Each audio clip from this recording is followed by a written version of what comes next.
Dans quelques jours, toutes les personnes adoptées au Québec pourront connaître le nom de leurs parents biologiques. L'anonymat de ces parents d'origine ne sera donc plus garanti. Les personnes adoptées auront aussi accès au nom de leurs grands-parents s'ils sont inscrits au dossier. Des frères, des sœurs pourraient aussi être retrouvés. Par contre, les parents pourront toujours refuser d'être contactés. Aucune retrouvaille ne sera forcée. Quoi qu'il en soit, c'est un grand pas en avant pour les organismes de plusieurs personnes adoptées. Ce changement législatif pourrait leur permettre d'en connaître plus sur leurs antécédents médicaux et de combler un vide qui demeure. Essayez d'imaginer un peu, là, vous ne connaissez pas vos origines. Ça s'explique mal, je dirais, une personne qui n'a pas été confiée à l'adoption. C'est viscéral à quelque part. On a besoin de savoir.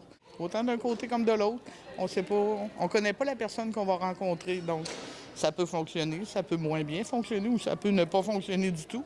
Fait que ça, faut pas mettre les attentes trop hautes. Même si on a tous le défaut de le faire, faut pas le faire. Pour les parents d'origine, par contre, ce changement législatif peut être confrontant. Les experts soulignent que plusieurs mères à l'époque n'avaient pas d'autre choix que de confier leur enfant à l'adoption, souvent en cachette. Avant les années 70, quand les adoptions étaient gardées dans la plus stricte confidentialité. Donc, changement des temps, changement des mœurs. Il va y avoir des mères qui vont craindre, par exemple, que toute leur famille le sache alors qu'elles avaient gardé ça secret, craindre des conséquences sur leur vie ou leur vie familiale, se voir rappeler un épisode qui aurait pu être éprouvant pour elles. Et aussi des mères qui ont vécu énormément d'exclusion sociale dans le contexte de la grande noirceur du Québec des années 40 et 50. Alors oui, en effet, ça peut être psychologiquement très difficile. Entre 30 000 et 70 000 personnes adoptées pourraient formuler des demandes.